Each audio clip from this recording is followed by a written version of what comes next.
Hey everyone, today we're diving into Hyperfocus by Chris Bailey. Do you often feel overwhelmed by distractions, struggling to complete important tasks? In a world where constant notifications and interruptions steal our attention, this book offers practical strategies to help you regain control and focus on what truly matters. Stick with us till the end to learn how you can boost your productivity and master the art of focus. Our attention is constantly pulled in different directions, and sometimes it feels impossible to focus on what's truly important. Are you someone who finds it difficult to stay concentrated on a single task? Do you often end up multitasking or losing hours to distractions like social media or TV? These habits can drain your time and keep you from reaching your full potential. Hyperfocus is here to change that. In this summary, you'll discover how to sharpen your focus, minimize distractions, and use your mental energy more effectively. We'll also explore ways to cultivate productive habits and manage your attention wisely. If you're ready to transform the way you work and accomplish more in less time, then this is the guide for you. So, let's get started. Switching off autopilot mode. When you're in autopilot mode, you can't give your full attention to anything. Take Beth, for example. While getting ready for work, she's on autopilot. She wakes up, freshens up, has breakfast, and heads to her job. All the while, her mind is wandering, thinking about other things. We all switch to autopilot when doing repetitive tasks. You already know how to perform these actions because you've done them so many times before, they've become habits. This works well for simple tasks like getting dressed or making breakfast. But living on autopilot all the time is not ideal. If you take a closer look, living in autopilot mode means living the same life every day. You go to work, spend hours glued to your phone, then come home and go to sleep. Weeks fly by in this routine. Is this how life is meant to be lived? Do you really want to spend the next few years like this? I doubt it. That's why you need to reclaim your attention and switch off autopilot. You can start by identifying what kind of tasks make up your daily routine. Choose the things that truly deserve your attention and learn to maintain that focus. Categorizing your tasks. Two main factors determine where your focus should go. The first factor is whether a task is productive or not, something that yields valuable results.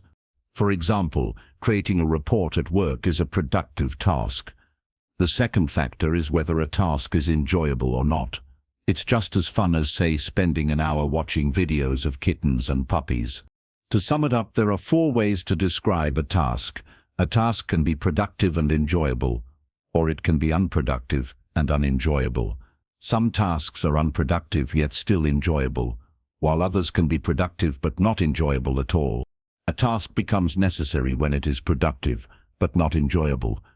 For instance, attending a meeting to discuss your company's annual budget is a necessary task. No one wants to spend the entire day talking about numbers, but it's something that has to be done. A task is unnecessary when it is both unproductive and unenjoyable.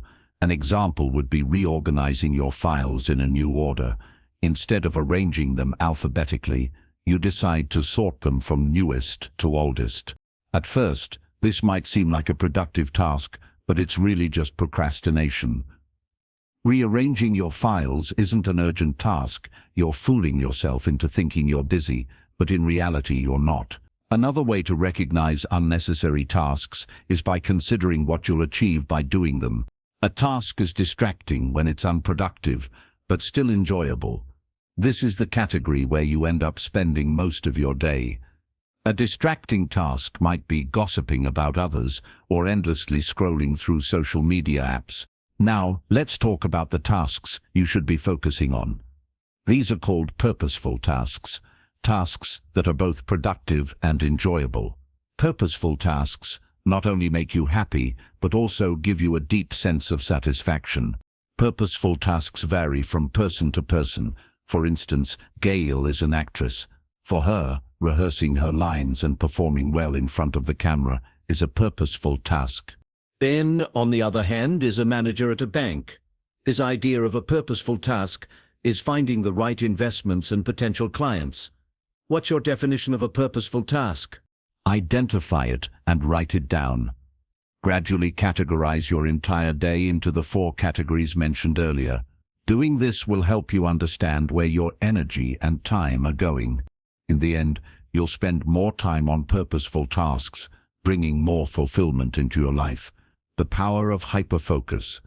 Do you remember a time when you had a tight deadline for a project or research paper? You had plenty of time before the submission date, but what did you do? You probably worked without much distraction. And even if you did get distracted, you quickly redirected your attention back to the task. During that time, you likely didn't focus on anything else except the project. You were so immersed that you lost track of time. You might have started working at 6 p.m., and before you knew it, it was 10 p.m. What you experienced was a highly productive mode known as hyperfocus. Simply put, hyperfocus is when you channel all your attention into a single task without getting distracted. Even if distractions do arise, you can quickly regain focus. Most importantly, when you're in hyperfocus mode, you feel genuinely satisfied with what you're doing. For Polly, painting is her purposeful work. She paints to earn a living, but she's also passionate about it. Whenever Polly paints, she is completely in hyperfocus mode.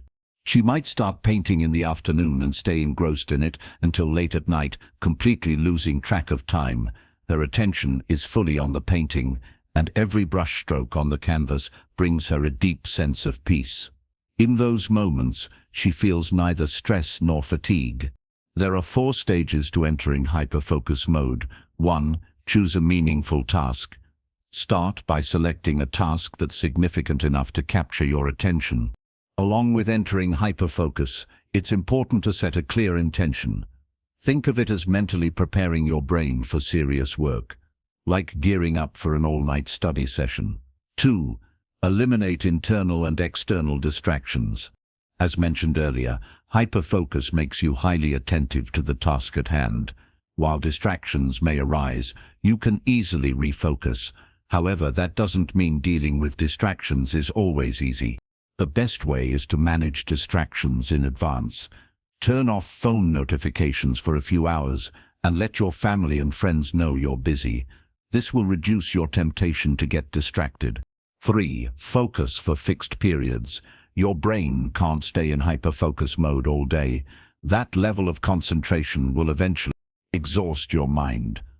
So, decide how many hours of focus are realistic for you. Learn to refocus. Maintaining hyperfocus requires practice. Did you know that your mind wanders 47% of the time during the day? That means if you're awake for 18 hours, you're only truly focused for about 8 hours. So, don't worry if your mind occasionally drifts. Imagine you're in hyperfocus mode and you get an email. After reading it, you might check other apps, and before you know it, you're scrolling through cute animal videos. The key is to be aware when your attention shifts. When it happens, acknowledge it and gently bring your focus back to the main task. If you find it hard to get into hyperfocus mode, don't worry. There's another technique you can try: strengthening your intentions. If you want to build a strong intention, you need to make it specific. This increases your chances of successfully following through with it. For example, Terren had the intention of buying a new apartment. It's a good intention, but not a strong one. To find a new place to live, Terren needed to be more specific. He had to think about when and where he would look at apartments. A strong intention would be for Terren to search for apartments online and email at least 3 landlords each week. On the other hand, Jen has the intention of going to the gym. If Jen wants to succeed, she needs to reframe her intention. A strong intention would be Jen will go to the gym near her office every day at 5 p.m. Let's say you have a bad habit of continuing to work after coming home. Set a strong intention to break this habit.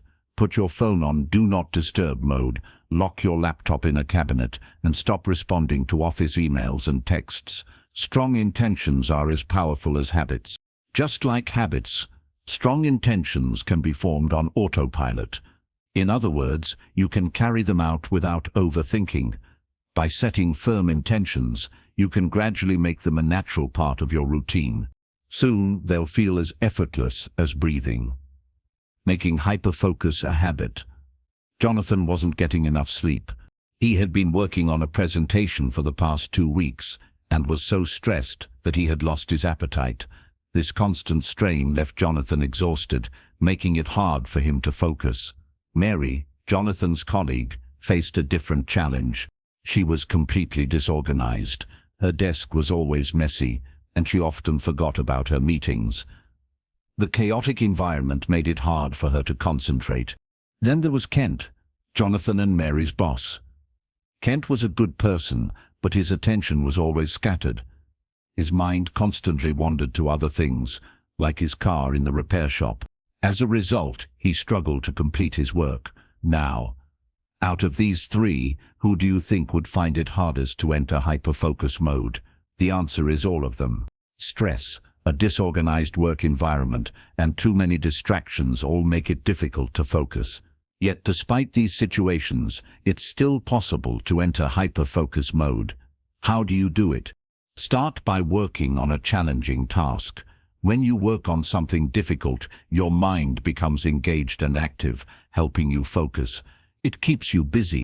For example, Mary is disorganized because she often does boring, repetitive tasks, which causes her mind to wander. Her meetings and responsibilities don't challenge her enough to keep her focused, but simply finding a difficult task isn't always enough. Jonathan's presentation was difficult, yet it didn't help him focus. So, what can Jonathan do? He can make hyperfocus a habit. One way to build the habit of hyperfocus is through meditation. Now, the word meditation might sound spiritual to you. It might conjure up images of monks meditating in a mountain temple. However, meditation is an excellent way to improve focus, and you can do it daily. It's much like being in hyperfocus mode, because you're concentrating on one thing. In meditation, you're often asked to focus on your breathing. As you meditate, you pay close attention to every breath. You focus on the sensation of air going in and out, noticing where you feel it, whether in your stomach or shoulders. Of course, meditation might sound boring, and your mind will wander, but that's the point. You need to train yourself to maintain your attention for short periods. Meditation helps you become aware when your mind is wandering. Once you notice this, you can bring your focus back to your breathing. Focusing on your breath is effective because it's a simple task. Over time, you can direct your attention to more challenging tasks like projects and presentations. Meditation also helps with big executive tasks. This means that whatever you choose to focus on, you can easily control your attention. For example, imagine you're in a crowded area and the noise of people around you is distracting you from studying your notes. With the help of meditation, you can learn to ignore the surrounding chatter. This is similar to focusing on your breath. Your mind will want to wander because the task may be boring, but the moment you catch your mind drifting, bring it back to your work. The more you practice this, the longer you'll be able to stay in hyperfocus mode. Is meditation not enough for you? There's another tool you can use to enter hyperfocus mode. Hyperfocus sounds impressive. You want to stay in hyperfocus mode because it helps you get things done. Unfortunately, distractions are everywhere. Now think about the concept of exercise. You know it's good for your health, it boosts your energy and improves your well-being. But why do you still skip exercising? It's because the thought of it seems tiring or daunting. Hyperfocus can feel the same way at first, but with practice, you can overcome that initial resistance. The first 40 seconds of hyperfocus mode are the most important. This is when you're most likely to get distracted. However, just 1 minute of purposeful attention can extend your time in hyperfocus mode. But how can you do this? There are 4 ways to overcome initial distractions. 1. Start small. Keep your hyperfocus periods short until you no longer feel resistance. If you plan to focus for an hour, reduce it to 45 minutes or even 10 minutes. 10 minutes of hyperfocus is enough to begin with. Over time, you can prepare yourself to stay in hyperfocus mode for longer. The goal here is to help you become comfortable with focused attention. 2. Recognize when you're too busy. The truth is, you always have time, but you choose to spend it elsewhere. Becoming aware of where your time is going will help you overcome initial distractions. For example, you might say you're too busy to have dinner with friends, but a typical dinner lasts less than 2 hours. Now, how much time do you spend scrolling through social media apps? Probably more than 2 hours. You always have time for what matters. It's those initial distractions that get in the way. 3. Keep practicing hyperfocus. Think of it like a muscle. The more you exercise it, the stronger it becomes. The more you practice hyperfocus, the easier it becomes to overcome distractions. 4. Recharge regularly. Hyperfocus can be mentally exhausting. Take regular breaks to recharge your mind and prevent burnout. With these techniques, you'll be able to maintain hyperfocus and increase your productivity. In other words, take a break after spending time in hyperfocus mode. Give yourself a moment to relax and recharge. Recharging your attention. Now that you've learned how to sustain your attention for longer periods, congratulations, hyperfocus mode can transform your life. However, be cautious, it requires a lot of mental energy. If your mind becomes exhausted, you'll lose your ability to focus. That's why it's essential to recharge your mental energy regularly. You might be worried that taking breaks will make you lose momentum. What if you struggle to get back into hyperfocus mode after a break? The truth is, it takes a long time to lose progress. As mentioned earlier, hyperfocus is like a muscle. If you've trained that muscle for months or years, it won't disappear in just a few weeks. You need to be aware of the signs that indicate you need a break. One clear sign is getting easily distracted. You'll find it harder to fully concentrate on a single task. Another sign is when your motivation weakens. These signs might not be as obvious, but you'll notice a lack of desire to work on certain tasks. When you start taking longer than necessary to complete simple tasks, it's a sign your mental energy is running low. For example, spending excessive time writing a report or organizing your desk for the 5th time in one day are indicators of low energy. There are certain things that help recharge your mind. One is sleep. Research shows that getting enough sleep improves your focus by 58%. It helps you feel refreshed and significantly boosts your productivity. Taking regular breaks throughout the day has a similar effect.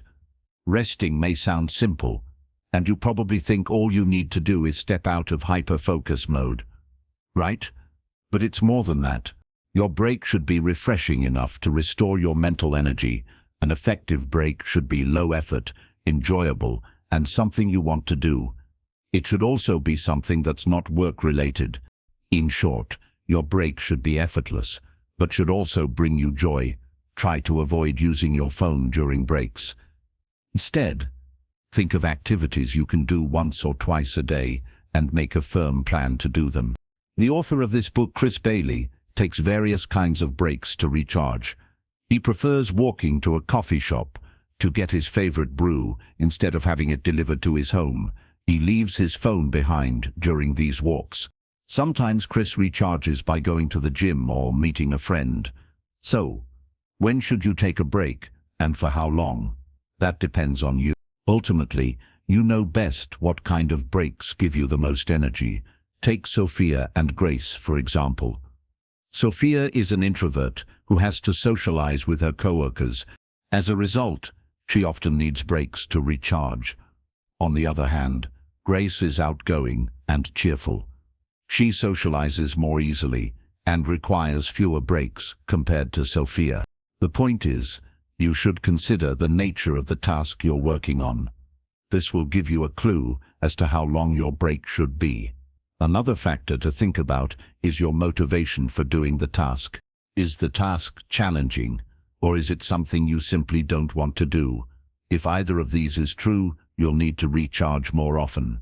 Research shows that taking a break every 90 minutes is beneficial. A 15-minute break after every hour of work is also effective. This might sound like a lot, but you can apply this routine to your typical workday. For instance, you could take a 1-hour lunch break and a 15-minute coffee break in the afternoon. Why 90 minutes, you ask? It's because mental energy comes in 90-minute waves. After working for 90 minutes, we often feel fatigued and distracted. It's a good idea to take advantage of your natural energy cycles. If you ever feel like you're struggling to focus, take a break, even if you have a long list of tasks to complete. Remember that taking breaks is crucial. Forcing yourself to focus when your mental energy is low is counterproductive. Conclusion. First, you learned that it's essential to switch off autopilot mode. Doing the same things day in and day out limits your productivity. To truly accomplish your tasks, you need to regain your focus. People should focus on tasks that bring them satisfaction. This happens when you recognize whether your tasks are productive and enjoyable. This is where your energy should be invested. Second, you explored the concept of hyperfocus. Hyperfocus is the state where you direct all your attention to one task, and in doing so, it brings you happiness. There are 4 stages of entering hyperfocus mode. The first stage is setting the intention to focus on a specific task. The second stage involves eliminating both internal and external distractions. The third stage is understanding how long you should stay in hyperfocus mode. The fourth stage is learning how to refocus even when distractions arise. Third, you learned how to make hyperfocus a habit. You can achieve this by meditating daily. Meditation is similar to hyperfocus because both require you to focus on one thing. Meditation helps you extend your attention span, allowing you to stay focused for longer periods. Fourth, you discovered how to recharge your attention. Hyperfocus can drain your mental energy, so it's crucial to take breaks and rest. You can recharge by getting enough sleep and taking frequent breaks. A restful break is one where you engage in something enjoyable with minimal effort. You can take a walk, chat with a friend, or follow a hobby to refresh yourself. Breaks should last at least 90 minutes, or you can take a 15-minute break after every hour of work. There's no limit to what you can achieve. The negative things you tell yourself act as chains that hold you back from success. This summary has shown you how to break free from those chains. Hyperfocus is a gift you give yourself. Use it to enhance your life to the fullest. Thank you for watching this summary of Hyperfocus by Chris Bailey. If you're ready to improve your focus and productivity, start applying these powerful techniques today. For more valuable book summaries, don't forget to subscribe to the channel and hit the notification bell to stay updated. If you found this video helpful, please give it a like and share it with others who might benefit. I'll see you in the next one.